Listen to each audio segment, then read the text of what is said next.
বিকেলে কিছু খেয়েছো? হুম। এখন কি ক্ষুধা পেয়েছে? হুম। এই চকলেটটা খেতে ভালো লাগছে? হুম। মাথা নেড়ে সুহার জবাবগুলো দেখে সামান্য হাসল মেজবা। টেলিভিশনের দিকে তাকিয়ে বলল, বড়টা দেখছো না? ওই যে বিড়ালের মতো, ওটা টম। আর ছোট পিচ্চি ইঁদুরটা হলো জেরি। দেখো, সারা সময় কিভাবে এরা একে অপরের পেছনে লেগে থাকে। মেজবার কথায় আগ্রহী চোখে টেলিভিশনের দিকে খানিকক্ষণ তাকিয়ে রইল সুহা। তবে তাতে বেশি একটা মজা খুঁজে না পেয়ে সে আবারও মেজবার দিকে ফিরে মাথা নেড়ে নাক মুখ কুঁচকে ফেলল। ভালো লাগছে না দেখতে? হুম। ঠিক আছে, আমরা টিভি অফ করে দিলাম। ছোটে বিশ্বজয়ের হাসি ফুটিয়ে সুহা দুহাত বাড়িয়ে দিল মেজবার দিকে। এক হাতের তালুতে অন্য হাতে তালু লাগাতেই পাশ থেকে মেজবা বলে উঠল, খেলতে ইচ্ছে করছে? কি খেলবে? 10-20? ডাইনিং থেকে মেজবা এবং সুহার মাঝে মিষ্টি বন্ধন দেখে বিবর্ণ ঠোঁটে হাসি ফুটল উল্লাসীন। সুহা এ বাড়িতে দিন তিনেক হলো এসেছে। এর মাঝে সুহার না বলা কথাগুলো বেশ বুঝতে শিখে গেছে মেজবা। প্রতি রাতেই তার জন্য কিছু না কিছু নিয়ে তবেই বাড়ি ফেরে সে। তারপর সাথে নিয়ে বসে রাতের খাবারের আগ পর্যন্ত টেলিভিশন দেখে, খেলাধুলায় সঙ্গ দেয়। রাতের খাবারের আগ পর্যন্ত টেলিভিশন দেখে, খেলাধুলায় সঙ্গ দেয়। মাঝে মাঝে বেশ খুনসুটিও চলে দুজনের মাঝে, যা দেখলে মনের ভেতরটা প্রশান্তিতে ভরে ওঠে উল্লাসী। যেখানে প্রত্যেকে সুহার মাঝের প্রতিবন্ধকতার জন্য তাকে ধূরছাই করেছে, সেখানেই প্রথম কেউ এতটা কাছে টানছে তাকে। অপরদিকে সুহাও মেজবা বলতে পাগল। সারাদিন তার সঙ্গে সময় কাটালেও খেলার ফাঁকে বারবার জিজ্ঞাসা করে বসে কখন আসবেন উনি। রাতে বাড়ি ফিরলে একদম শরীরের সাথে লেপ্টে বসে থাকে। দুজনের মাঝে এই ভালোবাসার মুহূর্ত দেখলেই আত্মা জুড়িয়ে যায় উল্লাসী। সেই পৃথিবীতে যদি কাউকে মনের অন্তরস্থল থেকে ভালোবাসে, সে শুধুমাত্রই সুহা। তার খুশিতে অনায়াসে নিজের জান কোরবান করতেও সে ভাববে না দুবার। তার সেই কলিজার টুকরাকে যেভাবে মেজবা আগলে রাখে, তা বেশ প্রশান্তি এনে দেয় তার বুক জুড়ে। স্বস্তির নিঃশ্বাস ছেড়ে ডাইনিং ছেড়ে সবার ঘরে এলো উল্লাসী। তার নানা সিকান্দার মির্জা এবং ইভানার বলা প্রতিটা কথা নিয়ে এই 2 রাত ভেবেছে সে, প্রচুর ভেবেছে। কষ্ট দেবার মানুষের অভাব নেই এই জগতে। অনেকে আসবে, কষ্ট দিয়ে চলেও যাবে। তবে সে নিজের ভালোবাসার মানুষটিকে আঁকড়ে ধরে তার সবটা আপন করে নেবে, সে যে প্রকৃতপক্ষে ভালোবাসতে জানে। দুজন বিবাহ বন্ধনে আবদ্ধ হলেই যে সাথে সাথে তাদের মাঝে ভালোবাসা আপনা আপনি তৈরি হয়ে যায়, তার এই ধারণা ভুল। বিপরীত স্বভাবের মানুষটির প্রতি ভালো লাগা, তার প্রতি ভালোবাসা সবটাই আসে নিজের ভাবনার দ্বারা। আজকাল সে ভাবে মেজবাকে নিয়ে, তার করা কার্যক্রমে অভিভূত হয়। ভালো লাগা এমনই জিনিস যা মন দিয়ে অনুভব করলে এর গভীরতা শুধু বাড়তেই থাকে, যা তার ক্ষেত্রেও ঘটছে। দিনে দিনে মেজবাকে নিয়ে তার ভাবনার গতিপথ গহীন থেকে গহীনতর হচ্ছে। এমাদের সঙ্গে আজ রাতে পালিয়ে যাবার কথা থাকলেও তা আরও একদিন পেছাতে হয়েছে। এ নিয়ে অবশ্য এমাদকে এক দফা ঝেড়েছে অনা। গভীর রাতে সকলে ঘুমলে না হয় আরেক দফা ঝেড়ে দেবে। সবকিছু ঠিকঠাক থাকার পরও হঠাৎ করে একদিন পেছানোর অবশ্য যুক্তিযুক্ত কারণ রয়েছে, তবে তা গায়ে মাখতে নারাজ অনা। আজ রাতে বেরোলে কাল রাতের মাঝে বিয়ের কাজটা মিটে যেত। সেখানে আরও 24টা ঘন্টা অপেক্ষার প্রহর গুনতে হবে তা ভেবেই অস্থিরতায় ফেটে মরছে সে। কি রে, এভাবে ঘরের ভেতর বারবার চক্কর কাটছিস কেন?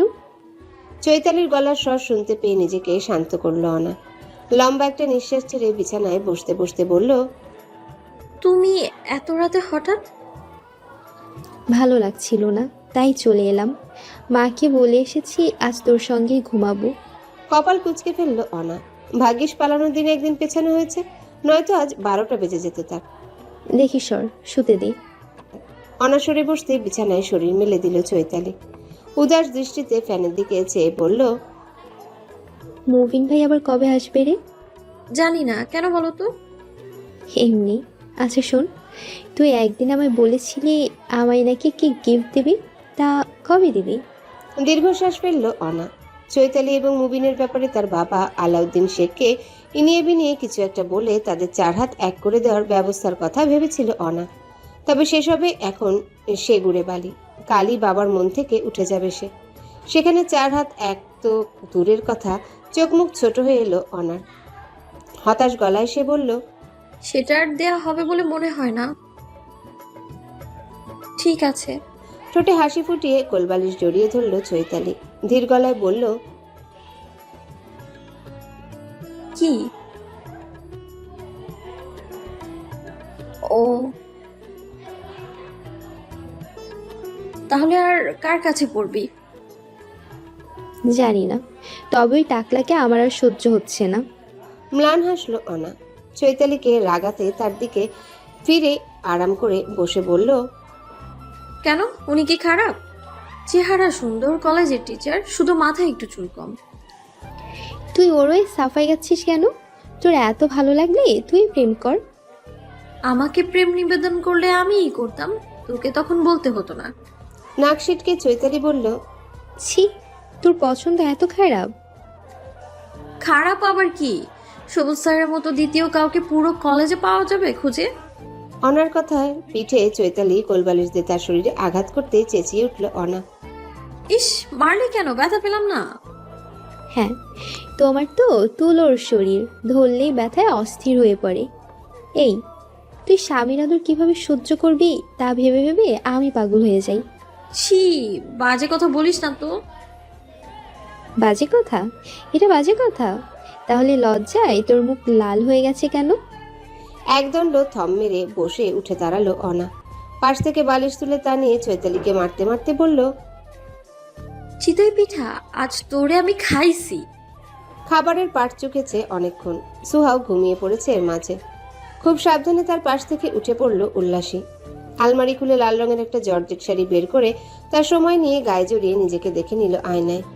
শাড়ি পরা তার কর্ম নয়। কুচির অবস্থা নাজেহাল। আঁচলটাও ঠিকঠাকভাবে তুলতে পারছে না। এভাবে ওনার কাছে যাওয়াটা কি ঠিক হবে? ভাবা মাত্রই হাত খোপা খুলে চুল পিঠ জুড়ে ছড়িয়ে দিল উল্লাসী। কপালে ছোট্ট একটা লাল টিপ বসিয়ে এগুলো পাশের ঘরের দিকে। ঘুমিয়েছেন? বই পড়তে পড়তে চোখ লেগে এসেছিল মেজবার। তাই বুকের উপর বই রেখে খানিকক্ষণ হলোই চোখ জোড়া বুঝেছিল সে। হঠাৎ উল্লাসীর গলার আওয়াজে ঘুমের ভাবটা কেটে গেল তার। দু চোখ মিলে সম্মুখে চাইতেই অবাক হলো সে। উল্লাসী এই সময় তার ঘরে, তাও শাড়ি পরিহিত অবস্থায়। তাহলে কি সেদিনের মতো আবারও উল্লাসী চাইছে তার সঙ্গ? শরীর জুড়ে শীতল এক রক্তস্রোত বয়ে যেতে নিজেকে শান্ত করায় উঠে পড়ে লাগলো মেজবা। একবারের করা অন্যায়ের মাসুল গুনতে অনেক কিছু হারাতে হয়েছে তাকে। আবারও সেই ভুলের পুনরাবৃত্তি ঘটিয়ে আর কিছু হারাতে চায় না সে। তবে শাড়ির ফাঁকে বেরিয়ে থাকা উল্লাসীর সাদা মসৃণ কোমর, জর্জেট শাড়ির আবরণে ঢেকে থাকা শরীরের গঠন না চাইতেও বারবার ভেসে আসছে মেজবার চোখের পাতায়। বুকের ভেতরটায় তার উথাল পাতাল শুরু হলেও বাইরেটা শক্ত করে রাখলো মেজবা। সহজ গলায় সে জবাব দিল, না, কিছু বলবে? বিছানার এক কোণায় বসে উল্লাসী বলল, হ্যাঁ, আজ সারাদিন কেমন কাটলো আপনার?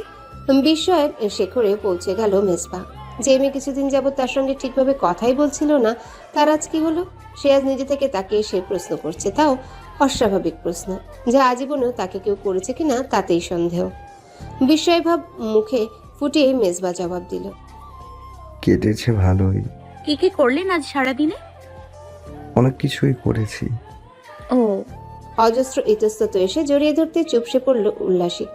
এভাবে চুপচাপ বসে থাকতে তো সে আসেনি। মেজবাকে অনেক কিছু বলার আছে তার, অনেক কিছু। কিছু বলতে? নীরবতা ভেঙে মেজবা প্রশ্নটি করতেই স্বস্তির নিঃশ্বাস ফেলল উল্লাসী। মাথা নেড়ে বলল, আপনার বান্ধবী এসেছিল। কে? ইভানা? কবে? হ্যাঁ, 2 দিন আগে। কই, আমাকে তো কিছু বলেনি। তা কি বলেছে ও? জানি না। তাই? তা কি জানো তুমি? তাও জানি না। এই প্রথম উল্লাসীর মুখে লাজুকলতার খোঁজ পেল মেজবা। ঠোঁট জোড়া কাঁপছে তার। কিছু কি বলতে চাইছে সে? বুকের ভেতরে তুফান ক্রমশ বাড়তেই উঠে বসল মেজবা। মনে সাহস জুগিয়ে কয়েক কদম এগিয়ে উল্লাসীর পাশে এসে বসে ঢোক গিলে বলল, কি বলেছে বললে না তো? শাড়ির আঁচল ঠিক করে হাতের আঙ্গুল কসলাতে কসলাতে উল্লাসী ধীর গলায় বলল, আপনি না বলেছিলেন স্বামী স্ত্রীর মাঝে ঘটনা তৃতীয় কাউকে বলতে নেই? তাহলে আপনি কেন ওনাকে বলেছেন? প্রশ্নটি করে একদণ্ড অপেক্ষা করলো উল্লাসী। তবে মেজবার দিক থেকে কোনো উত্তর না পাওয়ায় পাশ ফিরে তার দিকে চেয়ে ক্ষীণস্বরে আবারও বলল, আমার কাছে আপনার কিছু চাওয়ার থাকলে এখন থেকে আপনি নিজেই চাইবেন, আমি না করব না। এবারও কিছু বলল না মেজবা। মুগ্ধ দৃষ্টিতে তাকিয়ে রইল উল্লাসীর জলজল করে ওঠা মুখের দিকে, যে মুখের দিকে তাকিয়ে অনায়াসে সে কাটিয়ে দিতে পারবে বছরের পর বছর। আপনি কি আমার ব্যবহারে খুব কষ্ট পেয়েছেন? হুম। তাহলে আমি যদি এখনো আদর চাই তাহলে দেবেন? হুম। চোখ জোড়া বুঝলো উল্লাসী। আহ্লাদি গলায় বলল, তাহলে কপালে একটু ছোট্ট আদর দিন না। ঠোঁট ভর্তি হাসি নিয়ে উল্লাসীর কপাল আলতো করে ছুঁয়ে দিয়ে তাকে বুকে টেনে নিল মেজবা। গভীর কিছু নিঃশ্বাস ফেলে তার চুলের মাঝে নাক ডুবিয়ে বলল, তুমি জানো তোমায় বুকে জড়িয়ে ঠিক কতটা শান্তি পাই আমি? হুম। কেন এত ভালো লাগে তোমায়? কেন তুমি পাশে থাকলে অস্থির লাগে? ভালোবাসি বলেই তো, না? আরো নিবিড়ভাবে উল্লাসীকে বুকে চেপে ধরল মেজবা। নিস্তব্ধ রাত, কোথাও কোনো শব্দ নেই, সব প্রাণী ঘুমের রাজ্যে। শুধু ঘুম নেই দুজনার চোখে। নিষিদ্ধ কিছু চাওয়া এসে বারবার মাথাচাড়া দিয়ে উঠছে মেজবার মনে।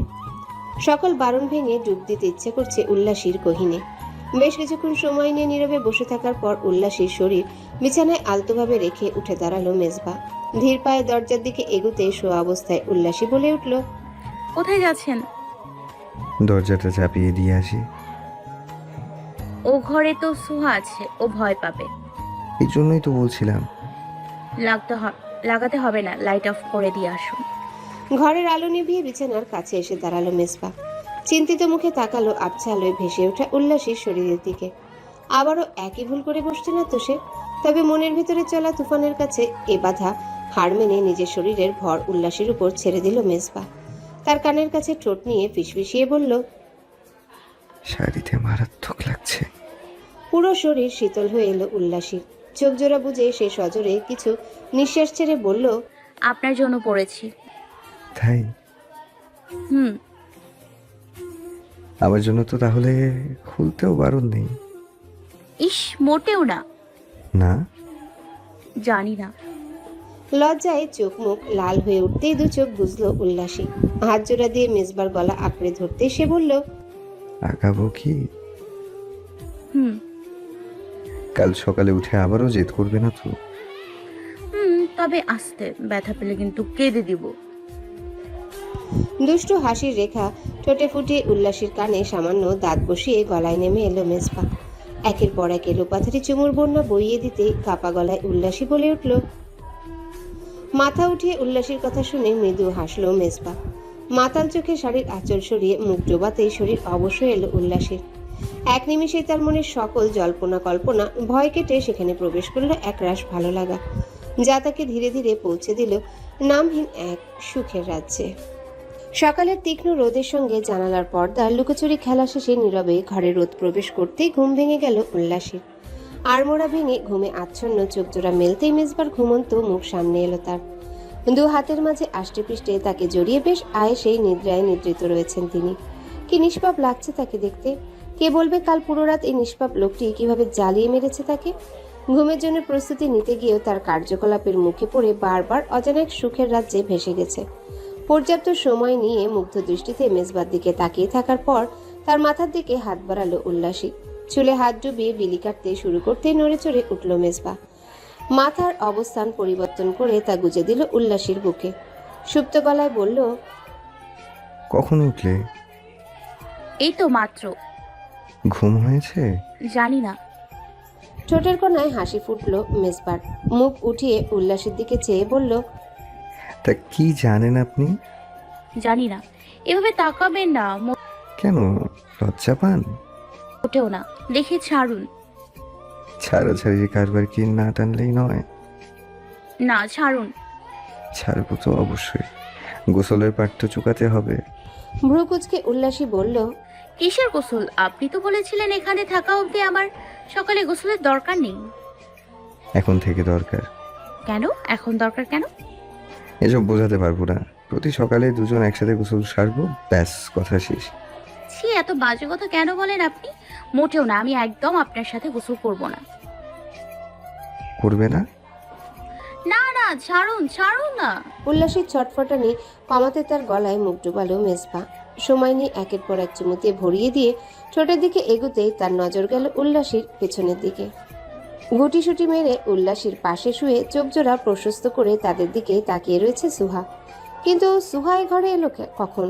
ভোরে? নাহলে কি চোখ মেলে উল্লাসীর দেখা না পেয়ে তাকে খুঁজতে খুঁজতে কি এ ঘরে চলে এসেছে সে?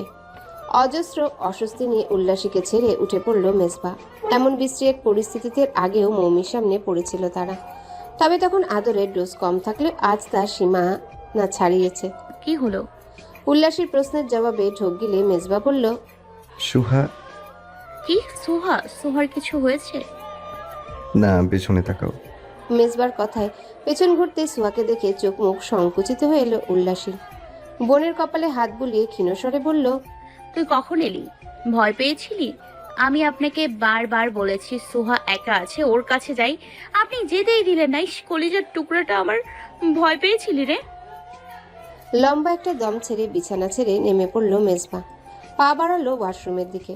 সুহা যে তাদের মাঝের আদর ভালোবাসায় বেশ কিছু অংশ দেখে ফেলেছে, সেদিকে সামান্য ভ্রুক্ষেপ নেই উল্লাসী। তার সমস্ত ধ্যান জ্ঞান আপাতত তার ভূতগিরিতে সীমাবদ্ধ। বোনকে একা পেয়ে যে ভূতেরা তাকে উঠিয়ে নিয়ে যায়নি, এই বা কম কি। হাসপাতালের চারপাশটা মানুষের ভিড়ে গমগম করছে। সচরাচর সকালের দিকে মানুষের আনাগোনা বেশি হলেও দুপুরের দিকে তা ধীরে ধীরে কমতে থাকে। অথচ আজ দিনটি সেই শৃঙ্খলা মাফিক চলছে না। কেন যেন দিন বাড়ার সাথে সাথে মানুষের আনাগোনা আরও ধীরে ধীরে বাড়ছে বলে মনে হচ্ছে। চারিপাশের মানুষের শোরগোলের আওয়াজে তার মাথাটা ধরে উঠেছে। পুরো মাথা ফাঁকা ফাঁকা লাগছে। কিছু সময় চুপচাপ বসে থাকার পর হাসপাতাল ছেড়ে বাইরে বেরিয়ে ফুটপাতে এসে দাঁড়িয়ে একটা সিগারেট ধরালো মেজবা। হাতে থাকা জ্বলন্ত সিগারেটটা কয়েকবার টেনে তাকালো আকাশের দিকে। কখনই আকাশ জুড়ে আধার নেমে আসবে, আর কখন সে আবারও কাছে পাবে তার উল্লাসীকে। প্রচুর অস্থির লাগছে তার। মধুময় একটা রাত কাটানোর পর আর এক দণ্ড উল্লাসীকে ছাড়া থাকা তার পক্ষে বড্ড দায়ী হয়ে পড়েছে। রাত 8টার উপরে বাজে, অথচ তুই এখনো খেতে আসিস না কেন অনা? মোর্শেদা বেগম এর গলার স্বর শুনে কাপড় ভর্তি ব্যাগ খাটের তলায় ঢুকিয়ে দিল অনা। তারপর দরজা খুলে বলল, আসতেছি আম্মা। তাড়াতাড়ি আয়। লম্বা বারান্দা ধরে মোর্শেদা বেগম নিচে নেমে যেতে আলাউদ্দিন শেখের ঘরের দিকে এগুলো অনা। বাড়ির সকল সদস্যই খাবারের জন্য এখন নিচে রয়েছে। যা করতে হবে এই সময়ের মাঝে দ্রুত করতে হবে। চোখ জোড়া বুঝে বুকে ফু দিয়ে ধীর পায়ে আলাউদ্দিন শেখের ঘরে ঢুকলো অনা। আলো জেলে টেলিফোনের কাছে গিয়ে চৈতালির বাড়ির নম্বরে কল দিতে ওপাশ থেকে ভেসে এলো চৈতালির গলার স্বর। হ্যালো। তুই আজ একটি বারও এলি না কেন আমাদের বাড়িতে? ও তুই? এই তো কাল সারা রাত তোর কাছে ছিলাম। ভোরে বাড়ি আসার পর থেকে মার ঝাড়ি শুনে কুল পাচ্ছি না, আর তুই আছিস ওইসব ধান্দায়। ও শুনছি তুই পিঠা, আমি তোকে খুব ভালোবাসি। ঢং করিস না তো। কি বলতে কল করেছিলি সেটা বল। মুবিন ভাই কাল আসছে, আমি রাখছি এখন। ওপাশ থেকে চৈতালির কোনো কথা না শুনে টেলিফোনের রিসিভার নামিয়ে রাখলো অনা। আজ সে বাড়ি ছেড়ে পালিয়ে গেলে কাল নিঃসন্দেহে তার ভাইয়েরা হাজির হবে বাড়িতে। সেই সুযোগে আবারও দেখা হবে মুবিন এবং চৈতালির। আচ্ছা, চৈতালি কি মুবিনের দেখা পেয়ে খুশি হবে, নাকি তাকে হারিয়ে হবে ব্যথিত? চিন্তার ধারা বেশি দূর না গড়িয়ে বিছানার তোষক তুলে আলমারির চাবি বের করলো অনা। ভয়ে ভয়ে আত্মা থরথর করে কাঁপছে। তবে এমাদের কথা মতো তাকে সাথে টাকা করে নিতেই হবে। ভুল কিছু তো চায়নি সে। ছাত্র মানুষ এমাদ, তার তোপের মুখে পড়ে পালাতে বাধ্য হলেও টাকা পয়সা কোথায় পাবে সে? ঘড়ির কাঁটায় রাত 12টা বেজে 20 মিনিট, অথচ এখনো ঘুমের দেখা নেই সুহার চোখে। উল্লাসীকে জড়িয়ে ধরে তার চুল নিয়ে খেলা যেন তার মুখ্য কাজ হয়ে পড়েছে। এই কয়দিনে তো এত রাত অব্দি জেগে পার করেনি সুহা, তাহলে আজ কি এমন হলো? অবুঝ মেয়েটি যদি বুঝতো উল্লাসীকে এই মুহূর্তে কাছে পেতে ঠিক কতটা অস্থির হয়ে উঠেছে তার মন। ছটফটে মনে পাশের ঘরের দিকে পা বাড়ালো মেজবা। খাবার পর থেকে এর মাঝে একাধিকবার দুই ঘর জুড়ে পায়চারি করার উপরে রয়েছে সে। ঘুমিয়েছে? না, এতবার আসছেন কেন? উল্লাসীর জবাব শুনে বিরক্ত হলো মেজবা। আবারও ফিরে এলো নিজের ঘরে। বিছানায় হেলান দিয়ে বসে একটা বই খুলে কয়েক পাতা উল্টে পাল্টে দেখল। তবে তাতে মনোযোগ দিতে না পেরে শেষমেশ উঠে পড়ার সিদ্ধান্ত নিল। সে উল্লাসীতে আসক্ত হয়ে পড়েছে। উল্লাসীকে ঘিরে সকল অনুভূতি একত্রিত হয়ে তার মনে অদ্ভুত এক চাহিদা জানান দিচ্ছে, যা ক্রমেই মাথার ভেতরে এত করে চেপে ধরেছে যে কোনোভাবে তাকে সেখান থেকে নামাতে পারছে না। ডাইনিংয়ে এসে এক গ্লাস পানি খেয়ে দেয়াল ঘড়ির দিকে নজর দিল মেজবা। 1টা বাজতে 5 মিনিট বাকি রয়েছে। এখনো কি ঘুমায়নি সুহা? ভাবা মাত্রই চেয়ার ছেড়ে উঠে সেদিকে এগুলো মেজবা। দরজার কাছে দাঁড়িয়ে উঁচু স্বরে বলল, ঘুমিয়েছে? তন্দ্রাভাব এসে গিয়েছিল উল্লাসী। হঠাৎ মেজবার গলার স্বরে তা কেটে গেল। ভ্রুজোড়া কুচকে সে বলল, ধীরে কথা বলুন। ঠিক আছে। সুহা ঘুমিয়েছে? সুহার দিকে চেয়ে তার প্রশস্ত চোখ এবং ঠোঁট ভর্তি হাসি দেখে আবারও মেজবার দিকে তাকালো উল্লাসী। মাথা নেড়ে বলল, আমি তো বলেছি সময় হলে আসবো। সময়টাই কখন হবে তোমার? রাত ফুরিয়ে সকাল হলে। আবারও জোরে কথা বলছেন। ছোট্ট একটা নিঃশ্বাস ফেলল মেজবা। ধীর গলায় বলল, তুমি সুহাকে ঘুম পাড়াও এবং দ্রুত। এত চুক্তি নিয়ে আমি কাজ করতে পারবো না। করতে হবে না, তুমি নিজে না ঘুমিয়ে ওকে ঘুম পাড়াও। আমি বেশিক্ষণ অপেক্ষা করতে পারবো না। অপেক্ষা করতে বলেছে কে? আপনি ঘুমিয়ে পড়ুন। কাল রাতেও মেয়েটি ভয় পেয়েছে, আজ রাতে পাবে না তার কি গ্যারান্টি? চুপ, একদম চুপ। ওকে ঘুম পাড়াও। 10 মিনিটের মধ্যে ওকে ঘুম পাড়িয়ে তুমি ও ঘরে আসবে, না তো আমি কিন্তু এই ঘরে চলে আসবো। তো আসুন না, এত বড় বিছানা পড়ে আছে, মেয়েটিকে একা ফেলে আমার ও ঘরে যেতে ইচ্ছে করছে না। সব কাজ সবার সামনে করতে হয় না উল্লাসী। করলে কি হয়? দুহাতের মুখ চেপে ধরল মিসবা। লম্বা একটা দম ছেড়ে কড়া গলায় বলল, আমার কিন্তু ধৈর্যের বাঁধ ভেঙে যাচ্ছে। তুমি দ্রুত ওকে ঘুম পাড়াও। অদ্ভুত তো, আপনি আমার উপর রাগ দেখাচ্ছেন কেন? লাগবে না আপনার আদর। ঘুমান গিয়ে আপনি। মারবো একটা চর, শুধু মুখে মুখে কথা। শালার আমার জীবনটা দিনে দিনে করলার মতো তেতো হয়ে যাচ্ছে। একদিন বিরিয়ানি খেয়ে 10 দিন কাটাতে হয়, তার স্বাদ স্মরণ করে করে। ভোর হতে একটু বাকি, রাতে শেষ প্রহর চলছে। চারিদিকে শুনশান নীরবতা বিরাজ করছে। নিশাচর পাখিগুলোরও দেখা নেই। তারাও হয়তো বা আপন সঙ্গিনীর সাথে মজা লুটতে ব্যস্ত আছে। আপন মনে হেসে উঠল এমান। তাকালো তারা ভরা আকাশের দিকে। বিশাল আকাশে রাতের তারাগুলো মিটিমিটি জ্বলছে। আশেপাশে চাঁদ নেই, অবশ্য চাঁদ দেখার তেমন পিপাসাও তার নেই। গভীর কিছু নিঃশ্বাস ছেড়ে জ্বলন্ত সিগারেটে একটা টান দিয়ে ফোনের টর্চ জ্বালিয়ে আনা ব্যাগ খুলে গয়নাগাটি দেখলো এমান। তারপর টাকায় হাত বুলিয়ে তার গন্ধ নিতেই পাশ থেকে পল্টু বলল, এসব পরে আগে কাম কাজ সয়রালো। তোরা কর, আমার মুড নাই। একেবারেই খতম। আমরা সকলে মিলা 3-4 বার সাইরা ফেলছি। ভাই খাসা মাল আনছিস ভাই, খাসা মাল। জিন্দিগিতে এমন মাল আর পামো কিনা আল্লাহ মালুম। খা, পাইছিস তো এখন কামড়ে ছিঁড়ে খা, আমাকে আর কাজ করতে দে। তুই তাইলে আরেকবার মালটার স্বাদ লবি না? পস্তাবি ভাই, পস্তাবি। না, যা তো হারামজাদা। শালা রে এমা দেখ মাল রে, একবার খাই, ফুটবলের চালা। সত্যি হান্দাবি না? তাইলে যাই। কবির রে কই?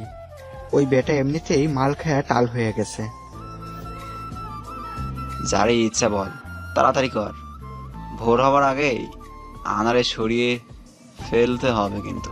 ঘন জঙ্গলের মাঝে অনার নগ্ন নিথর দেহটা পড়ে রয়েছে, যা এক নাগারে কামড়ে ছিঁড়ে খাচ্ছে একের পর এক মানুষরূপী কিছু জানোয়ারের দল। রাতে যথাসময়ে বেরিয়েছিল অনা। বুক ভর্তি স্বপ্ন এবং এমাদের প্রতি অজস্র ভালোবাসা নিয়ে সে ছেড়ে এসেছিল বাড়িঘর, আত্মীয় স্বজন। অথচ সে এমাদি তাকে ঠকালো। কি করে পারল সে? চোখের কোনা বেয়ে নীরবে 2 ফোঁটা অশ্রু জল গড়িয়ে পড়ল অনার। শরীর তার জ্বলে পুড়ে খাক হয়ে যাচ্ছে। বুকের ভেতরটায় অদ্ভুত এক কষ্ট হচ্ছে। কেমন যেন ধীরে ধীরে অনুভূতি শূন্য হয়ে পাথর হয়ে যাচ্ছে ভেতরটা।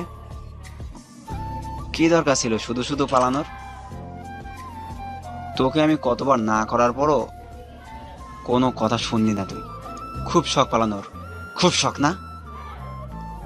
এমাদের গলার স্বর কানে আসতেই চোখ জোড়া মেলল অনা। আবছা আলোয় এমাদের ভয়ঙ্কর হিংস্র চেহারার দিকে তাকিয়ে রইল বলহীন চোখে। আমি ধরি খাই ছেড়ে দেই, এসব বিয়ে করা আমার ধাসে নেই। আর যেখানে তোর মতো স্টুপিড গায়ামে, সেখানে তো প্রশ্নই ওঠে না রে। যদিও এসবের কোনো ইচ্ছে আমার ছিল না, কিন্তু তোর জোড়াজুড়িতে পেরে না উঠেই শেষমেশ এই প্ল্যানটা করলাম। টাকা গয়নার সাথে একটা খাসা মাল। সারে কে বল না, সারে কে? অনার দুর্বল চিত্ত দেখে ঠোঁটের কোনায় হাসি ফুটল এমাদের। মুখ বাড়িয়ে অনার ঠোঁটে দাঁত বসিয়ে সামান্য মাংস তুলে আনতে কাতরে উঠল অনা।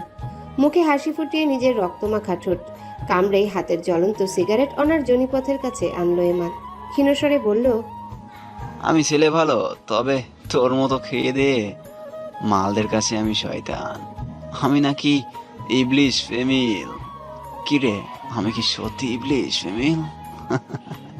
সিগারেটের আগুনের স্পর্শ পেতে চিৎকার করতে গিয়েও ও মুখে ঢুকানো কাপড়ের ফলে চিৎকার করতে পারল না ওনা। দুর্বল শরীরের অবশিষ্ট শক্তির জোরে এমাদের বুকে কষিয়ে লাথি দিতে খানিকটা ফাঁকে লুটিয়ে পড়ল এমাদের শরীর। শালির ঘরের শালি, তুই আমারে লাথি দিস? শালি মানে পকেট থেকে ছুরি বের করে অনার দিকে তেড়ে এলো এমাদ। রাগে তার পায়ের রক্ত মাথায় উঠে পড়েছে। মুহূর্তের মাঝে এমাদ হাতের ছুরি দিয়ে মেরে দিল অনার গলায় এক টান। প্রায় সাথে সাথে ফিনকি দিয়ে রক্তের স্রোত ছিটে এসে লাগলো তার চোখে মুখে। রক্তমাখা ক্রোধে ভরপুর চোখে এসে তাকালো অনার উলঙ্গ শরীরের দিকে, যা ছটফট করতে করতে ধীরে ধীরে একসময় নিস্তেজ হয়ে পড়ল শুকনো পাতার মাঝে। আব্বা, আমি যাচ্ছি। জানি ভুল কিছু করছি না আমি। সত্যি বলতে আপনাদের ঠিক করার সম্পর্ক আমার পক্ষে মেনে নেওয়া সম্ভব না। এখন হয়তো ভাববেন নিশ্চিত আমার কারোর সাথে সম্পর্ক আছে। হ্যাঁ, আপনার ধারণাই ঠিক। আমি একজনকে পছন্দ করি। পছন্দ বলে ভুল হবে, ভালোবাসি, খুব ভালোবাসি। আর যেটি হজ করে আসা নামের হাজি হিসেবে আপনি কখনোই মেনে নিতেন না। হাজি সাহেবের মেয়ে প্রেম করছে, তওবা তওবা, এমন হাজারো কথায় বিচলিত হয়ে আপনি বড় ভাই আর মেজো ভাইয়ের মতো আমার নিজের সিদ্ধান্ত আমার উপর চাপিয়ে দিতেন আর আমার জীবনটা নরক বানিয়ে দিতেন। তাই আমি এরকম বাধ্য হয়েই পালানোর সিদ্ধান্তে আসলাম। আমি জানি আপনি আর কখনোই আমার মুখ দেখতে চাইবেন না, তবে আব্বা আমি বিশ্বাস করি আমার ভালোবাসার মানুষটি আমায় সুখে রাখবে। আমি ভালো থাকবো আব্বা, খুব ভালো থাকবো। আপনার একমাত্র মেয়ে অনা।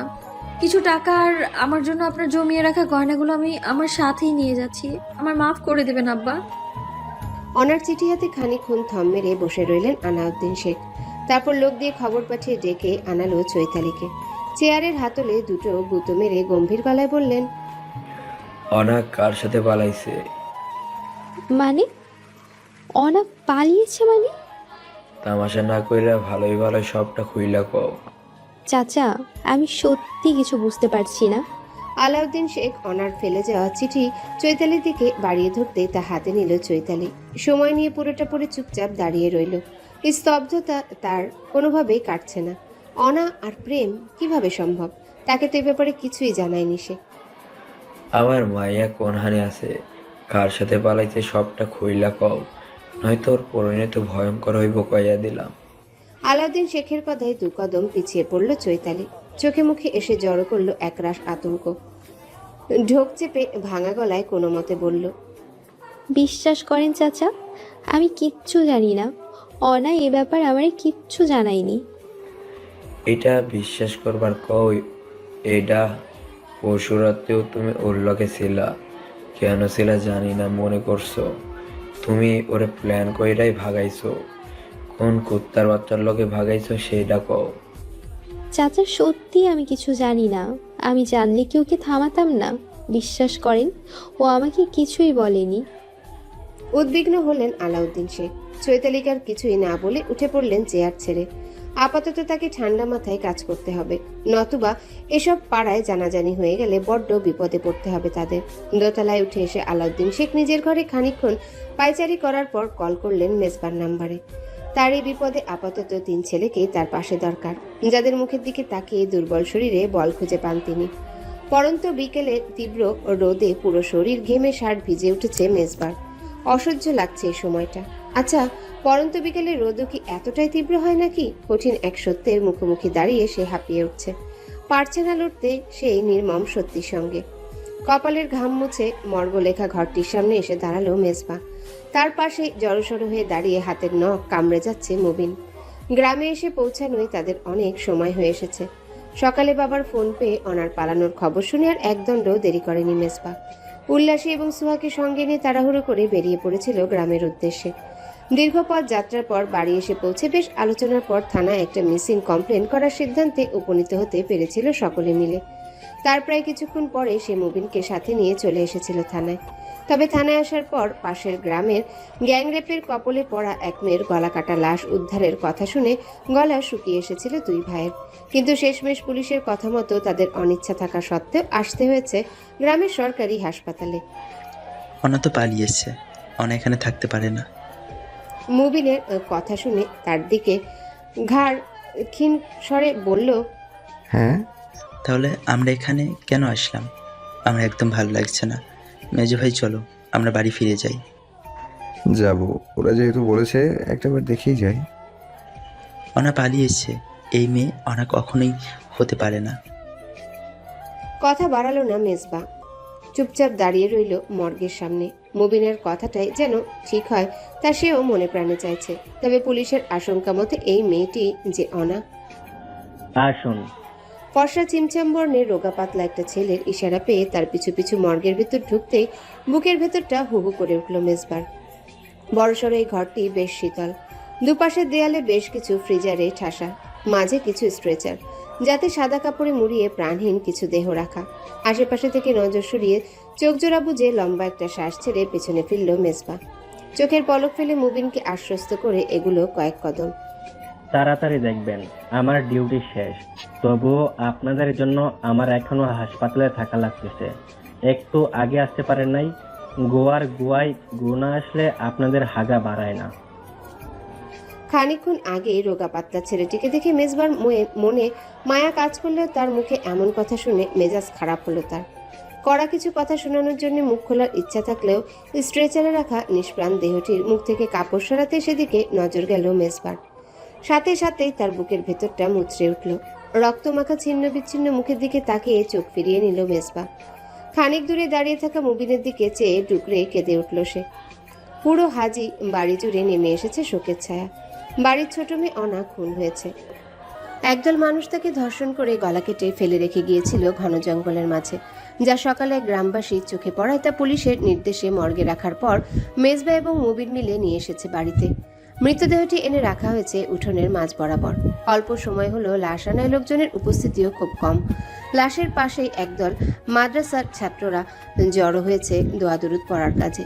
সেখানেই বসেই তারা জোর গলায় কোরআন পাঠ করে যাচ্ছে। তারই বিপরীতে পাশে বসে চিৎকার করে একনাগাড়ে কেঁদে যাচ্ছেন মোর্শেদা বেগম। তার করুণ আর্তনাদ দেখে আশেপাশের মানুষের হৃদয়ও কেঁদে উঠছে। চোখের কোনা বেয়ে গড়িয়ে পড়ছে পানির স্রোত। কাল রাতে খাইতে বসে মেয়ে আমার কয়, আম্মা আমার একটু খাওয়াইয়া দাও রে। আমি কই, ঢেঙ্গি মেয়ে কি কয় রে? আমি আমার মেয়েরে শেষ খাওয়াইয়া দিলাম না রে। মোর্শেদা বেগমের আহাজারি শুনে পাশ থেকে বয়স্ক মতো এক মহিলা সান্ত্বনা দিতে আরো ব্যাকুল স্বরে কেঁদে উঠলেন তিনি। হাত পা মেলে মাটি থাপড়িয়ে থাপড়িয়ে বলতে লাগলো, খাইতে বসে মৌমিরে কুলে নিয়ে কয়, ফুপু তুই আমাকে ভালোবাসিস? মৌমি ওর গালে চুমা দিয়ে কয়, আম্মুর থেকেও অনেক ভালোবাসি তোমায় ফুপুরে। ওর বাপের কাছে কয়, আব্বা তুমি আমার আর মৌমির মধ্যে কারে বেশি ভালোবাসো? ওর বাপ হাইসা কয়, মৌমিরে বেশি ভালোবাসি রে। মেয়ে আমার রাগ কইরা আমারে আয়সা কয়, আম্মা আব্বারে বলো অনাও তার আব্বার থেকে আম্মারে বেশি ভালোবাসে রে। আমার পরীর মতো মেয়ে আর কখনোই ওর বাপের সাথে রাগ করবো না রে। কোন কুত্তার দলেরা আমার মেয়েরে খামসে ছিঁড়ে খাইছে রে। আমার মেয়ে কতই মনে হয় চিৎকার করছে রে, কতই মনে হয় কষ্ট পাইছে রে। শান্ত হ বোন, শান্ত হ। কেমনে শান্ত হমুরে? আমার তাজা ধরফরা এক মাইয়ারে কেমনেই মনে হয় ওরা মারছে রে। গলা কাটার পর আমার মেয়ে মনে হয় কেমন ছটফট করছে রে। এত কষ্ট আমার মেয়ের কপালেই কেন লেখা রাখছিল আল্লাহ মালিক রে।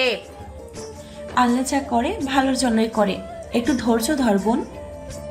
আমি কেমনে ধৈর্য ধরমু? আমারে কি আল্লাহ চোখে দেখছিল না? আমারে রাইখা আমার মেয়েরে কেন নিল রে? আমার মেয়ে মনে হয় কেমনে ছটফটাইছে রে। ওই কুত্তাগুলা কতই কষ্ট দিছে আমার মেয়েরে রে। মেয়ে আমার আর কখনোই আমার বুকে আসবে না রে। সাদার জিনিস কিনবার জন্য আমার কাছে টাকা চাইবো না রে। আমার গালে চুমা দিয়ে কইবো না, আম্মা ভাইয়েরা আসলে এবার বেশি করে টাকা আমার জন্য চাইবা রে। আমি কেমনে বাঁচমু রে? বুড়া বয়সের কত সাধনার পর এ মেয়েটারে পাইছিলাম রে, কিন্তু আল্লাহ তারে আমার কুল থেকে আগে কাইরা নিল রে। আমার বুক খালি কইরা তারে নিয়া গেল রে। ওই হারামিরা আমার মেয়েরে কত কষ্ট দিয়ে মারছে রে। খবর পাওয়া মাত্রই বাড়ি থেকে ছুটে এসে মোর্শেদা বেগমের করুণ আর্তনাদ ধ্বনি শুনে তার দিকে পা বাড়ালো চৈতালি। তবে কয়েক কদম এগোতে পাশ থেকে বাধা অনুভব করলো সে। এদিকে এসো। আচমকায় মুবিনের টানে হকচকিয়ে গেল চৈতালি। ব্যথাতুর মুখে এসে মোর্শেদা বেগমের দিকে চেয়ে বলল, আগে চাচির কাছে যাই। না, তুমি ওদিকে যাবে না। কেন? চৈতালির প্রশ্ন উপেক্ষা করে তাকে একটানে বাড়ির এক কোণা এনে দাঁড় করালো মুবিন। চোখে মুখে স্পষ্ট ক্রোধ ফুটিয়ে বলল, তুমি এত হিংসে করতে ওনাকে? এত ছি চৈতালি, আমি বিশ্বাস করতে পারছি না। কি করে পারলে তুমি এগুলো করতে? চোখ জোড়া প্রশস্ত হয়ে এলো চৈতালির। বিস্মিত গলায় সে বলল, কি যাতা বলছো এসব? যাতা বলছি? যাতা? তুমি পরশু রাতে ওনার সাথে ছিলে না? এমনকি কাল রাতেও তোমার ওর সাথে টেলিফোনে কথা হয়েছে। হালিমা চাচি নিজে শুনেছেন আমাকে তোমার সাথে কথা বলতে। হ্যাঁ, অনা আমায় কল করেছিল, কিন্তু ও তো আমায় এসব কথা বলেনি। বিশ্বাস করো মুবিন। তাহলে কেন কল করেছিলে? তুমি আজ আসবে সে কথা জানতে। হাসালে, বোকা পেয়েছো আমায়। আমি আজ আসবো, তা কাল কি করে জানবে অনা? আমি জানি না, সত্যি আমি জানি না। তুমি জানো চৈতালি, আর তুমি ইচ্ছে করেই ওকে এমন একটি কাজ করাতে বাধ্য করিয়েছ। পাগল হয়েছো তুমি? আমি কেন এসব করব? কারণ তুমি অনার অবস্থানকে হিংসা করতে, পরিবারের ভালোবাসা, ভাইদের আদর, সব কিছুকে তুমি হিংসা করতে। আমি অনেকে না তোমাকে কাকে বেশি ভালোবাসি তাও কিন্তু তুমি একদিন প্রশ্নও করেছিলে। প্রশ্ন আমি মজার ছলে করেছিলাম। তুমি বিশ্বাস করো, আমি কিছু জানি না। ও আমায় কিছু জানালে কখনোই আমি ওকে পালানোর মতো জঘন্য একটি কাজ করতে দিতাম না। লম্বা একটা দম ছাড়ল মুবিন। ঠোঁট জোড়া চেপে কান্না থামানোর চেষ্টায় ব্যর্থ হয়ে বলল, তুমি দায়ী চৈতালি। কেঁদে উঠল চৈতালিও। ক্রন্দনরত গলায় বলল, আমি দায়ী নই। তুমি কেন এমনটা বলছো? অনা আমার ছোটবেলার বান্ধবী। তোমার চেয়ে বেশিরভাগ সময় ও আমার সাথে কাটিয়েছে। ও আমার সবচেয়ে কাছের একজন মানুষ। ওর ক্ষতি আমি কখনোই চাইতে পারি না। কাছের মানুষ, বান্ধবী, অথচ অনা তোমায় কিচ্ছুটি জানায়নি। এসব গাঁজাখুরি কথা বিশ্বাস করতে বলো না আমায়। হ্যাঁ বলি, আমার আর তোমার মাঝের সম্পর্কের ব্যাপারেও কিন্তু আমি অনাকে কিছুই জানাইনি। তাহলে অনা না জানলে সেটা অস্বাভাবিক কেন হবে? কারণ এটা ওটা ভিন্ন ব্যাপার। না তোমার ভাই আছে, আর না অনা তার সাথে প্রেম করছে। হাঁটু জোড়া ভাঁজ করে বসে পড়ল চৈতালি। মুবিনের দুপা আঁকড়ে ধরে ফুপিয়ে উঠল সে। আল্লাহর কসম, অনা আমায় জানায়নি। আমার যে কি পরিমাণ কষ্ট হচ্ছে তা আমি কাউকে বলে বোঝাতে পারবো না মুবিন। প্লিজ, সবার মতো তুমি অন্তত আমায় ভুল বুঝো না। তুমি এখান থেকে যাও। তোমার ছায়া আমার বোনের আশেপাশে থাকলে ওর আত্মার কষ্ট হবে। তুমি যাও এখান থেকে। চৈতালির হাতের মাঝ থেকে পা ছাড়িয়ে উঠানের দিকে এগুলো মুবিন। কষ্টে তার বুকের ভেতরটা ছারখার হয়ে যাচ্ছে। কেন করলো চৈতালি এমনটা? কেন তার বোন তাকে ফেলে চলে গেল পরপারে? আর কখনোই বোনের দেখা পাবে না সে। আর কখনোই তাকে মাথা বানিয়ে দেবে না। কখনোই বলবে না বিনামূল্যে আমি কোনো কাজ করি না ভাই। সন্ধ্যা পেরিয়ে রাত নেমে এসেছে। সূর্য অস্তের সাথে সাথে অনাও ধীরে ধীরে অস্ত হয়ে গেছে সকলের জীবন থেকে। পৃথিবীর সকল দুঃখ কষ্টকে তুচ্ছ করে সে হারিয়ে গেছে ওই দূর বিশাল আকাশে, যেখানে থেকে চাইলেও আর কখনোই ফিরতে পারবে না তাদের মাঝে। কেন করলো না এমনটা? এই ছিল তার ভালোবাসা? কেন একটিবার তাকে জানালো না তার মনের কথাগুলো? অঝোর ধারায় চোখের কোনা পেয়ে অশ্রু গড়াতেই বালিশে মুখ ডুবালো চৈতালি। কষ্ট হচ্ছে তার। বুকের ভেতরটা বারবার মুচড়ে উঠছে। বারবার কানে ভেসে আসছে অনার বলা এক একটি কথা। খাইতে আয় চৈতালি। শেফালি বেগমের ডাক শুনে উঠে বসলো চৈতালি। চোখ জোড়া মুছে ভাঙা গলায় বলল, অনার মাটি হয়ে গেছে?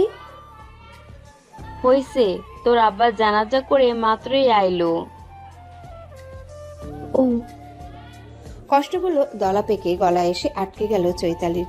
ঠোঁট চেপে আবারও বিছানায় শরীর মেলে দিল সে। বুকের ভেতরটা তার হাহাকারে ভরে উঠেছে। চোখের সামনে ভেসে উঠছে অনার হাসি মাখা মুখের প্রতিচ্ছবি। কি করে অন্ধকার ওই মাটির ঘরে একলা রাত কাটাবে অনা? আর ফিরবে না সে, কখনোই ফিরবে না। তাকে চৈতি পিঠা বলে ডাকবে না, তার সঙ্গে অভিমান করবে না, তার হাতে ব্যাগ চাপিয়ে দিয়ে বলবে না তুই যা, আমি আসছি। কেন অনা তাকে কিছু না জানিয়েই পালিয়ে গেল? কার সাথেই বা গেল? কে ওকে এইভাবে কষ্ট দিয়ে মারল? ওরা কি অমানুষ? ওদের ভেতর কি সামান্য মায়া নেই? যে মেয়েকে আলতো করে ছুঁয়ে দিল, চিৎকার করে উঠতো, সেই মেয়ে কি করে সহ্য করেছে এত অত্যাচার? খুব কষ্ট হয়েছে তোর? বল না অনা, খুব কষ্ট দিয়েছে ওরা তোকে? কেঁদেছিস, চিৎকার করেছিস, তবু ছাড়িনি ওরা তোকে। তুই কেন মানুষ চিনলি না? ভুল মানুষের হাত ধরে কেন তুই ঘর ছাড়া হলি? আমি মানতে পারছি না, আমার বুকের ভেতরটায় প্রচুর কষ্ট হচ্ছে। ফিরে আয় না অনা। এখন কেঁদে কেটে কি হইব? যখন মেয়েটা চলে গেল তখন না করতে পারস নাই? অশ্রুসজল চোখে মায়ের দিকে তাকালো চৈতালি। ক্রন্দনরত গলায় বলল, আমি জানলে বারণ করতাম না মা, আমি সত্যিই জানি না, অনা কিচ্ছু জানায়নি আমাকে। দুই বান্ধবীর গলায় গলায় ভাব, অথচ এই প্রেম প্রীতির কথা ও তোরে বলে নাই। এটাকে বিশ্বাস করব বল? অন্যরা না করলো, কিন্তু আমার কাছের আপন মানুষগুলোই যদি আমায় বিশ্বাস না করে, তখন মরে যেতে ইচ্ছে হয় মা। মেয়ের পাশে এসে বসলেন শেফালি বেগম। মাথা নেড়ে সম্মতি জানিয়ে বললেন, তুই আর অনা সারা রাত দিন একসাথে থাকছিস, এতে সবার মনে তোরে নিয়ে প্রশ্ন জাগা ভুল কিছু না। আমি তোর মা, তোর আপনজন, তোর কথায় আমার আস্থা থাকলেও ওদের থাকবে না। মুবিনের কেন নেই? মুখে আসা কথা গিলে ফেললো চৈতালি। মুবিন যে পরিস্থিতির ভেতর দিয়ে যাচ্ছে তাতে এখন ওকে বুঝেও লাভ হবে না। আর কেউ না জানলেও মুবিন খুব ভালো করে জানে অনার ঠিক কতটা কাছের মানুষ সে। সেখানে প্রেম বিষয়ক কথা অনা তাকে জানাবে না, সত্যি এটা মানা যায় না। কথা কি বলতেছে পাড়ার মানুষ মেয়েটাকে? চরিত্র খারাপ, যা হয়েছে ভালো হয়েছে। বাবা মায়ের মুখে যেমন চুনকালি মাখায় ভাইগা যাইতেছিল, তেমন প্রেমিক তারে ভইরা দিছে। চরিত্রহীন মেয়ের কপালে চরিত্রহীন ছেলেই জুটে। হ্যান ত্যান নানান কথা, কানে নেয়ার মতো না। মায়ের কথার পিঠে দীর্ঘশ্বাস ফেললো চৈতালি। উঠে বসে ধীর গলায় বলল, অনা অমন মেয়ে না মা, তুমি তো জানো। ও মা, তুমিও কি ওদের কথা বিশ্বাস করো? না, এসব কথা তোর বলার একটাই উদ্দেশ্য। পাড়ার মানুষেরা যেমন ওরে নিয়ে বাজে কথা ছড়াইতেছে, তেমন তোরে নিয়েও ছড়াইতেছে। তুই নাকি সব জানতি। দুই বান্ধবী একসাথে মিলেই কলেজে যাবার নাম করে নষ্টি ফষ্টি করে বেড়াতি। আবার কিছু মানুষ তো বলতেছে তুই অনারে মতলব কইরা মারছস, এমনকি এইটা অনার বাপ মাও বলতেছে। কান্নার বেগ ক্রমশ বেড়ে গেল চৈতালির। মায়ের দুহাত চেপে ধরে ব্যাকুল সুরে এসে বলল, আমি ওনারে মারিনি মা, অনা আমাকে কিছুই জানায়নি। ওরা কেন সবাই এসব বলছে? কেন ওরা একটিবারও আমাকে অনাকে দেখতে দিল না? ও আমার কি ছিল তা কেউ বোঝে না। তুই আর যাবি না ওদের বাড়িতে চৈতালি। শোন, শান্ত হ, আমার কথা মন দিয়ে শোন। মেয়ের মাথায় হাত বুলিয়ে তাকে সান্ত্বনা দিলেন শেফালি বেগম। অনার মৃতদেহ থাকতে চৈতালিকে যা তা কথা শুনিয়ে ওই বাড়ি থেকে বের করে দিয়েছে হাজি সাহেব। অনাকে শেষ দেখাও দেখতে দেয়নি মেয়েটাকে। এতটা পাষাণ কি করে হতে পারে মানুষজন, যেখানে তাদের কাছে ছোটবেলা থেকে মানুষ হয়েছে চৈতালি। বুক চিরে একটা দীর্ঘশ্বাস বেরিয়ে এলো শেফালি বেগমের। গলার স্বর খানিকটা নরম করে তিনি বললেন, সবুজ আছে না তোদের সবুজ স্যার, উনি 1 মাস আগে বিয়ের প্রস্তাব দিয়ে পাঠাইছিল, কিন্তু তোর আব্বা তখন সময় নিয়েছিল। ইন্টারটা দেওয়ার পর আগাইতে চাইছিল, কিন্তু আজ অনারে মাটি দিয়ে আসার পর উনি সবুজরে কল দিয়া কাল ও বাড়ির বড় 2-1 নিয়ে আসতে বলছে। চুপে চাপে আংটি পরে রেখে যাবে। মা, তুই তো দেখতেছিস আশেপাশের অবস্থা, মানুষ জানো তাই বলতেছি। অনা মরে গিয়ে বাইচা গেছে, কিন্তু তুই তো বাইচা আসোস, তোর তো এখন জীবন আছে। এসব কথা শুনলে পরের বাড়িতে কেউ তোরে নিব না।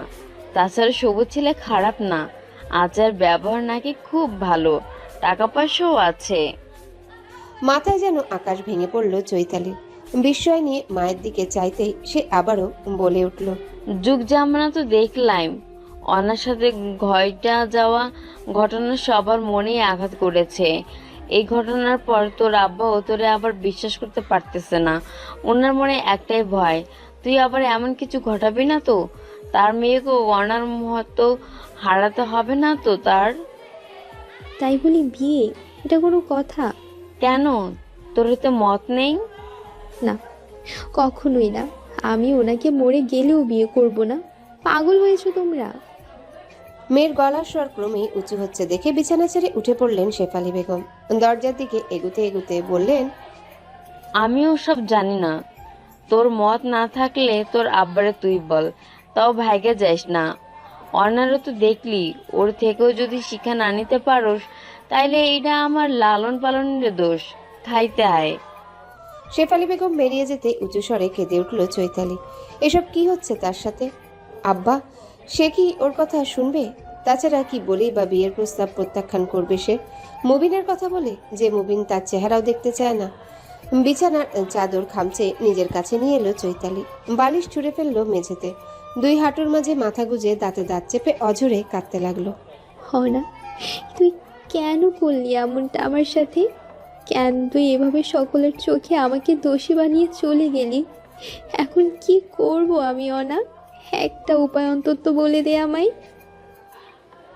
নিঝুম রাত, কোলাহলে মুখরিত করে রাখা প্রাণ হারিয়ে পুরো হাজিবাড়ি জুড়ে নেমে এসেছে নীরবতা। আশেপাশে নেই কোনো পাখির কুজন, নেই কোনো মানুষের কোলাহল। শুধুই কানে ভেসে আসছে টিপটিপ করে পড়তে থাকা বৃষ্টির শব্দ। অনাকে মাটি দিয়ে আসার পর থেকে অঝোর ধারায় বৃষ্টি ঝরছে। মানুষের সঙ্গে কি তাহলে আকাশ পাতালও কাঁদছে? তারাও কি মেনে নিতে পারছে না তার এই মর্মান্তিক মৃত্যুকে? বুক চিরে একটা দীর্ঘশ্বাস বেরিয়ে এলো উল্লাসী। আপনজন হারানোর কষ্ট তার অজানা নয়। ছোটকালে মাকে হারানোর পর এই কষ্ট দিনের পর দিন, মাসের পর মাস উপলব্ধি করে এসেছে সে। এই কষ্ট যে সকল কষ্টের ঊর্ধ্বে। দুঃখ ভরাক্রান্ত মনে রান্নাঘরে ঢুকলো উল্লাসী। মৃত বাড়ি হওয়ায় আজ তাদের বাড়িতে উনুন ধরানো হয়নি। আশেপাশে দু এক বাড়ি থেকে ভাত ডাল দিয়ে গেছে। যে যেভাবে রেখে গিয়েছিল সেভাবেই পড়ে রয়েছে। কে খাবে এসব? কারো খাবার মতো পরিস্থিতি রয়েছে? খাবার সব ঢেকে ঢুকে রান্নাঘর ছেড়ে বেরিয়ে পড়ল উল্লাসী। লম্বা বারান্দা ধরে খানিকটা সামনে এগিয়ে খুঁটি ধরে দাঁড়িয়ে তাকিয়ে রইল বৃষ্টির দরুন আধারে চিকচিক করা উঠোনের দিকে। বৃষ্টির তেজ ক্রমেই বাড়ছে। সারা রাত এভাবে বৃষ্টি চলতে থাকলে অনার কবরের কোনো ক্ষতি হবে না তো? তার বাবার বাড়ির পাশের বাড়ির রহমত নামের এক চাচার মৃত্যুদিনেও এভাবে মুষলধারে বৃষ্টি হয়েছিল, যার কারণে তার কবর ধসে পড়েছিল। অনার ক্ষেত্রেও কি তেমন হবার আশঙ্কা রয়েছে? মনে চলা প্রশ্নগুলোর উত্তর না পেলেও উঠোনে কারো অস্তিত্ব লক্ষ্য করল উল্লাসী। চোখ জোড়া প্রশস্ত করে সেদিকে ভালোভাবে তাকাতেই দেখতে পেল চৈতালিকে। আকাশ পাতাল ফেটে পড়া বৃষ্টি মাথায় নিয়ে সে এগিয়ে আসছে তারই দিকে। আপনি এখানে এত রাতে? আমার একটা উপকার করবে উল্লাসী? আগে আপনি উপরে উঠে আসুন, পুরো শরীর ভিজে গেছে একদম। ভেজা শরীরে জুবুথুবু হয়ে চৈতালি বারান্দায় উঠতে তার দিকে এগিয়ে এলো উল্লাসী। অনেকক্ষণ যাবৎ বৃষ্টিতে ভেজার ফলে ঠান্ডায় কেঁপে কেঁপে উঠছে তার শরীর। কিন্তু এত রাতে বৃষ্টিতে ভিজে কেন সে এসেছে এই বাড়িতে? মুবিনকে একটু ডেকে দেবে প্লিজ উল্লাসী? না করো না, আমি অনেকক্ষণ হলো অপেক্ষা করছিলাম। মুবিন ভাইকে? কিন্তু ওনাকে কেন? কি কিছু হয়েছে? না, তুমি কাউকে কিছু না জানিয়ে প্লিজ ওকে ডেকে দাও। আমি রান্নাঘরের ওই কোণাটায় অপেক্ষা করছি। চৈতালির ব্যাকুল স্বর শুনে মায়া হলো উল্লাসী। পেছনে ফিরে দু কদম এগিয়ে থেমে গেল সে।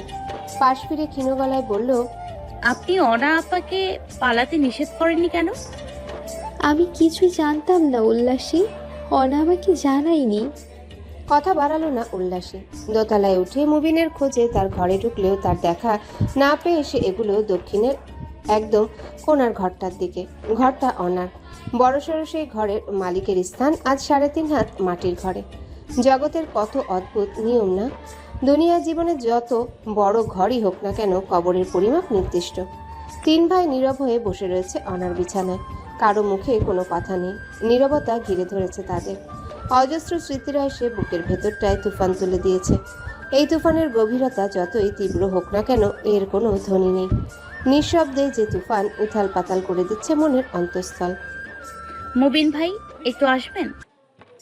উল্লাসীর গলার আওয়াজে অতীতের স্মৃতিচারণ থেকে বেরিয়ে এলো মুবিন। মাথা নেড়ে সম্মতি জানিয়ে দু ভাইয়ের মাঝ থেকে উঠে পড়ল সে। অদ্ভুত এক কষ্ট হচ্ছে তার বুকের ভেতর। গতকাল রাতেও এই সময় এই ঘরে অনার বিচরণ ছিল, অথচ তা শূন্য অবস্থায় পড়ে আছে। ঘরে মানুষের উপস্থিতি থাকলেও তা সেই শূন্যতা কাটিয়ে উঠতে পারছে না। যেন ঘরের প্রতিটা জিনিস নিজেদের শূন্যতা জানান দিতে হাহাকার করে ডেকে যাচ্ছে অনার নাম ধরে। ফিরে আয় অনা, ফিরে আয়। উল্লাসীর পিছু পিছু রান্নাঘরের দিকে আসতেই বুকের ভেতরটা টিপটিপ করে উঠল মুবিনের। সে প্রচুর ভেবেছে চৈতালিকে নিয়ে। চৈতালি আর যাই হোক মিথ্যা বলার মতো মেয়ে নয়। তাছাড়া আর কেউ না জানলেও সেও তো জানে ওনাকে ঠিক কতটুকু ভালোবাসতো চৈতালি। তবে সবকিছুর পরে কোথাও একটা কিন্তু থেকে যায়। সকলের মনে থেকে যায় প্রশ্নের ছুরি। নিজের মনের সেই প্রশ্নের উত্তরগুলো নিজে খুঁজে নিলেও সে পারবে অন্যের মনের প্রশ্নের উত্তর জোগাড় করতে। অনা সেই পথ রেখেই যায়নি। সবার মতো তুমি আমায় অবিশ্বাস করলে? চৈতালির প্রশ্নে দীর্ঘশ্বাস ফেলল মুবিন। পাশ ফিরে টুকটাক বৃষ্টির ফোঁটার দিকে চেয়ে বলল, এত বৃষ্টির মাঝে কেন এখানে এসেছো তুমি? কিছু প্রশ্নের উত্তর জানতে। আমি উত্তর দিতে বাধ্য নই। কিন্তু আমি জানতে চাই, না জানা অবধি আমি এক পাও এখান থেকে নড়বো না। পাগলামি করো না। তোমাদের আচরণে কি আমার পাগলামি করা উচিত না? অনা আমাকে কিচ্ছুটি বলল না, তুমি আমার কাছ থেকে কিচ্ছুটি শুনলে না, আমার সাথেই কেন? ফুপিয়ে কেঁদে উঠল চৈতালি। ঠান্ডায় তার পুরো শরীর ধীরে ধীরে অবশ হয়ে আসছে। নিজেকে সামলাতে দুই হাতের মুখ চেপে ধরল সে। ক্রন্দনরত গলায় বলল, অনাকে হারিয়েছি, তোমাকে হারাতে পারবো না। আব্বা সবুজ স্যারের সাথে বিয়ের কথা বলছে, কাল ওনারা আংটি পরাতে আসবে। আব্বাও আমাকে তোমার মতো অবিশ্বাস করে মুবিন, আর 10টা মানুষের মতো সেও ভাবে আমি আর অনা খারাপ মেয়ে। আমিও অনার মতো খারাপ কিছু ঘটাবো, আর এজন্যই উনি খুব দ্রুত আমায় বিয়ে দিতে চান। কেউ কেন বুঝতে চাইছে না মুবিন? কেন কেউ সত্যিটা জানার চেষ্টা করছে না? সবাই কেন আমাকে খারাপ বলছে? অনা খারাপ মেয়ে নয়, আমরা কখনো কোনো খারাপ কাজ করিনি। দম ছাড়ল চৈতালি। কয়েক কদম এগিয়ে এসে মুবিনের হাত ধরে তাকে নিজের দিকে ফিরিয়ে বলল, তুমি কিছু বলছো না কেন মুবিন? বিশ্বাস করো, অনা আমায় কিছু জানায়নি। তুমি কিছু করো, প্লিজ তুমি কিছু করো। চৈতালির চোখের দিকে স্থির দৃষ্টিতে চেয়ে তীক্ষ্ণ গলায় মুবিন বলল, কি করতে বলছো তুমি আমায়? বিয়ে? না। তাহলে? মুবিনের ছোড়া প্রশ্নের জবাব দিতে পারল না চৈতালি। আসলে কি চাইছে সে? বিয়ে না মুবিনের সঙ্গ? দুটো সমীকরণে কি এক হয়ে গেল না? আজ আমার বোন মারা গেছে, কাল আমি বিয়ে করব? তাও সেই মেয়েকে যাকে আমার পরিবারের সকলকে আমার মৃত্যুর জন্য দায়ী ভাবছে? এটা আদৌ সম্ভব? বুকের ভেতরটা হু হু করে উঠল চৈতালির। আহত গলায় সে বলল, তাহলে আমি কি করবো মুবিন? জানি না। তোমার আর তোমার পরিবারের মনে এতই যদি আনন্দ লেগে থাকে, তাহলে অপেক্ষা না করে বিয়ে করে ফেলো। হোক ওয়াস। হন্যে পায়ে দোতলায় উঠে গেল মুবিন। তার যাত্রাপথের দিকে খানিকক্ষণ থম মেরে দাঁড়িয়ে থাকার পর উঠোন ভর্তি জলে নেমে পড়ল চৈতালি। আকাশ ভেঙে অঝোরধারায় বৃষ্টি ঝরছে। সেই সাথে শান্তগ্রামের মাটির রাস্তা ধরে হেঁটে চলছে চৈতালি। বুকের বাম পাশটায় তার প্রচুর ব্যথা হচ্ছে। ঠান্ডায় হাত পা জমে আসছে। তবুও থামল না সে। দ্রুত পদে এগুলো নিজের বাড়ির দিকে। অপেক্ষা নাকি শুদ্ধতম ভালোবাসার একটা চিহ্ন। সেও তো অপেক্ষা করেছিল মুবিনের, কিন্তু মুবিন কি তার অপেক্ষার মান রাখতে পেরেছে? পরিস্থিতি অনুকূলে থাকুক বা প্রতিকূলে, একটা ভালোবাসা তখনই পূর্ণতা পায় যখন তার ভালোবাসার মানুষটি ঝড়ঝাপটা আসলেও তার হাত ধরে রাখে। কিন্তু মুবিন তা করল না। সকল ভালোবাসার সংজ্ঞাকে মিথ্যা প্রমাণ করে ছেড়ে দিল তার হাত। সুহা ঘুমিয়ে পড়েছে অনেকক্ষণ। বেচারি গতকাল রাতে 2টোর পর ঘুমিয়েছিল। দিনে জার্নি, দৌড়ঝাঁপ সব মিলে বেশ নিয়ে পড়েছিল। তাই সকাল সকালই মৌমি এবং সুহাকে খাইয়ে ঘুম পাড়িয়ে দিয়েছিল উল্লাসী। সকল কাজ শেষে ক্লান্তি মেটাতে সুহার পাশে এসে শুয়ে পড়ল উল্লাসীও। বাইরে মুষলধারে বৃষ্টি হচ্ছে। এর মাঝে কেন এ বাড়িতে এলো চৈতালি? আর কেনই বা মুবিনকে ডাকলো, যেখানে বিকেলে যা ইচ্ছে তাই বাজে কথা শুনিয়ে তাকে বাড়ি থেকে বের করে দিয়েছিল তার শ্বশুর? বিষয়খানা বোধগম্য হলো না উল্লাসীর। উদ্বিগ্ন মনে চোখ জোড়া বুঝে সোহাকে জড়িয়ে ধরতে দরজায় খিল দেবার শব্দ পেল সে। উনি এলেন নাকি? চোখ মেলতেই মেজবার ব্যথিত মুখ দেখে বুকের ভেতরটা ধুকপুক করে উঠল উল্লাসী। উঠে বসার জন্য তোড়জোড় করতেই ওপাশ থেকে মেজবা বলে উঠল, তুমি উঠছো কেন? শুয়ে থাকো। সোহাকে মাঝখান থেকে এক পাশে সরিয়ে মাঝে এসে শুয়ে পড়ল মেজবা। চোখ জোড়া বুঝে লম্বা একটা দম ছেড়ে ক্ষীণস্বরে বলল, অনা কালো এই সময় হয়তো জীবিত ছিল। এত কষ্ট হচ্ছে, বুকের ভেতরটায় যেন কেউ পাথর বেঁধে রেখেছে। আপনি কাঁদছেন কেন? আপনার মার মতো আপনিও কাঁদুন, দেখবেন হালকা লাগবে। উল্লাসীর কথার পিঠে কিছু বলল না মেজবা। কিছু দীর্ঘশ্বাস ফেলে ভনভনিয়ে ঘোড়া ফ্যানের দিকে তাকিয়ে বলল, অনেকেই তোমাকে কারো কথা বলেছিল? ঢাকায় তো বেশ কদিন ছিল, এর মাঝে তোমাকে কিছু বলেনিও? একদণ্ড ভেবে উল্লাসী জবাব দিল, চৈতালিকেও নাকি কিছু বলেনি? কিসের যে ধরে পুলিশ সামনে এগোবে? এমন কোনো ক্লুও নেই। আপনি চৈতালির কথা বিশ্বাস করেন? অবশ্যই করি। আমার মতে সকলেরই কিছু আলাদা ভুবন থাকে। কাছের মানুষ হলেই যে তাকে তার সেই আলাদা ভুবন সম্পর্কে অবগত করতে হবে তেমন তো নয়। হয়তো অনা চৈতালিকে পরে জানাতে চেয়েছিল, আবার এও হতে পারে অনাকে জোর খাটিয়েই চুপ করে রাখা হয়েছিল। মেজবার কথা না বুঝলেও মাথা নেড়ে তাতে সম্মতি দিল উল্লাসী। চৈতালি এবং মুবিনের ব্যাপারটা কি বলবে মেজবাকে? বলা উচিত, তবে পরক্ষণে নিজের মত পাল্টে ফেলল উল্লাসী। চৈতালি নিজে যেখানে অনুনয় করেছে বিষয়টি কাউকে না জানাতে, সেখানে কাউকে তা জানানো মোটে উচিত হবে না। অনার সাথে খুব বেশি সময় কাটানো হয়নি আমার, তবে অনেক দিন পর যখনই এসেছি তার বায়নার সীমা থাকেনি। এইটা আনুনি কেন, ওইটা আনুনি কেন বলে বলে মাথা খেয়েছে। বকেছি, আম্মাকে বলেছি এ কেমন লোভী মেয়ে জন্ম দিয়েছো তুমি, অথচ আজ যখন অনা নেই, এসব চাইবার মতো কেউ নেই, তখন এত কষ্ট হচ্ছে কেন উল্লাসী? আপনজন হারানোর কষ্ট কি এতটাই তীব্র হয়? চোখ জোড়া জলে ছলছল করে উঠতে উল্লাসীর বুকে মুখ লুকালো মেজবা। হাত জোড়া দিয়ে শক্ত করে জড়িয়ে ধরল তার কোমর। অসহনীয় কষ্ট হচ্ছে তার বুকের ভেতর।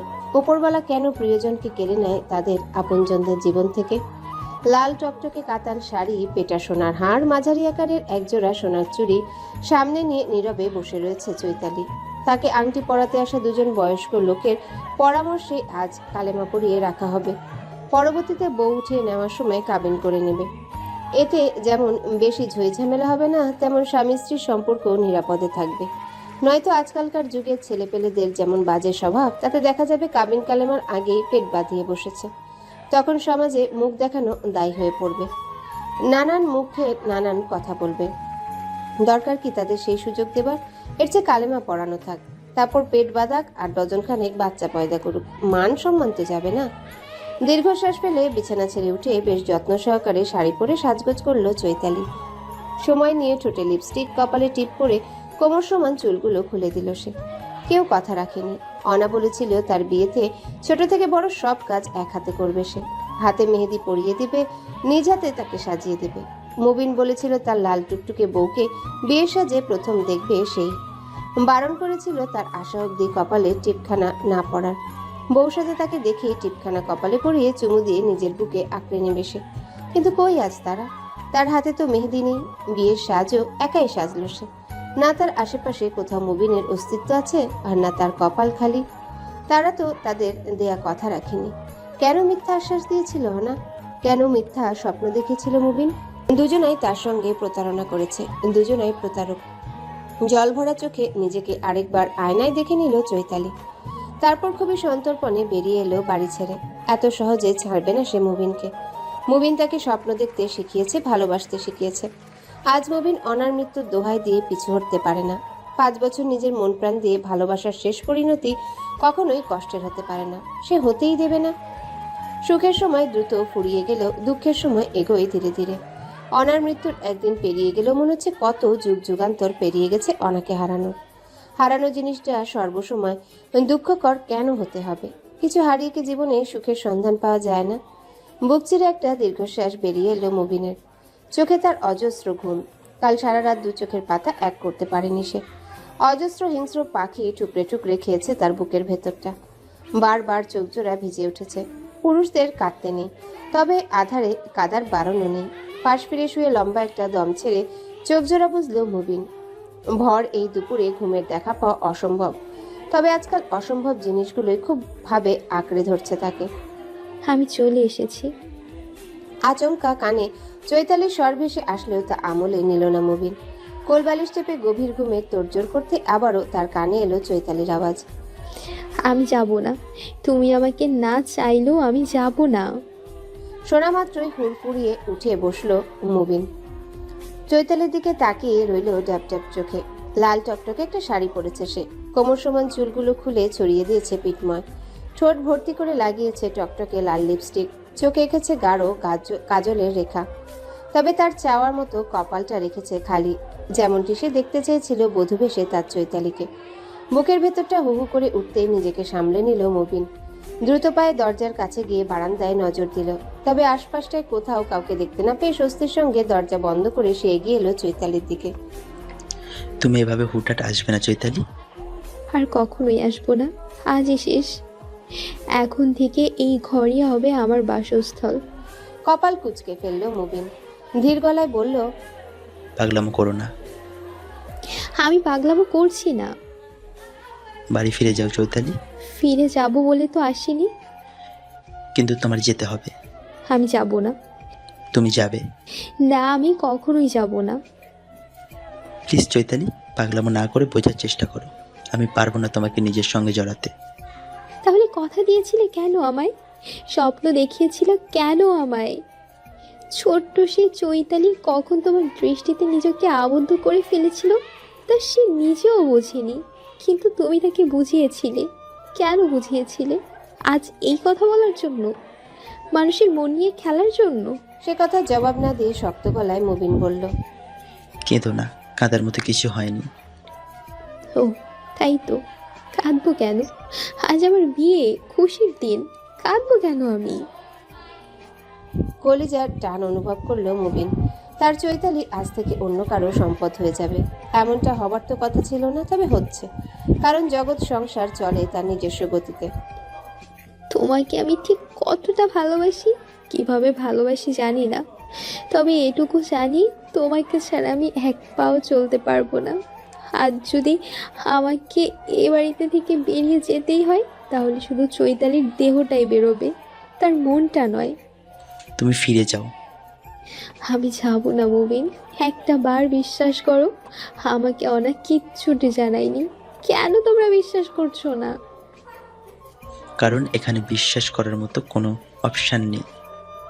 বাদ বাকিদের না থাকলো, কিন্তু তোমার পুরো গ্রাম শুদ্ধ মানুষ যেখানে আমাকে নিয়ে জানায় তাই কথা ছড়াচ্ছে, সেখানে সবুজ স্যার সেই সব কথা গুজব বলে উড়িয়ে দিয়ে তার বাড়ির সদস্যকে নিয়ে আমাকে বিয়ে করতে চলে এসেছে। আর সেখানে তুমি অনার মৃত্যু, পারিবারিক পরিস্থিতির দোহাই দিয়ে আমাকে বারবার দূরে ঠেলে দিচ্ছ। কেন মুবিন? তাহলে কি আমি ধরে নেব তোমার চেয়ে বেশি আমার সবুজ স্যার ভালোবাসে? হয়তো। আমি মানি না, কেউ আমাকে তোমার মতো করে ভালোবাসতেই পারে না। তার চেয়ে বেশি তো পারতেই পারে। না, পরিস্থিতি জটিল, তবে তুমি আমার পাশে থাকলে আমি সবটা সামলে নিতে পারবো মুবিন। চৈতালির কান্নার ব্রেক ক্রমশ বাড়ছে, সাথে গলছে মুবিনের মনের ভেতরটা। নিজেকে সামলে নেওয়া দরকার, কিন্তু কিভাবে? উদ্বিগ্ন গলায় মুবিন বলল, অনেক হয়েছে, কেউ দেখে ফেলার আগে তুমি বাড়ি ফিরে যাও। আমি যাব না।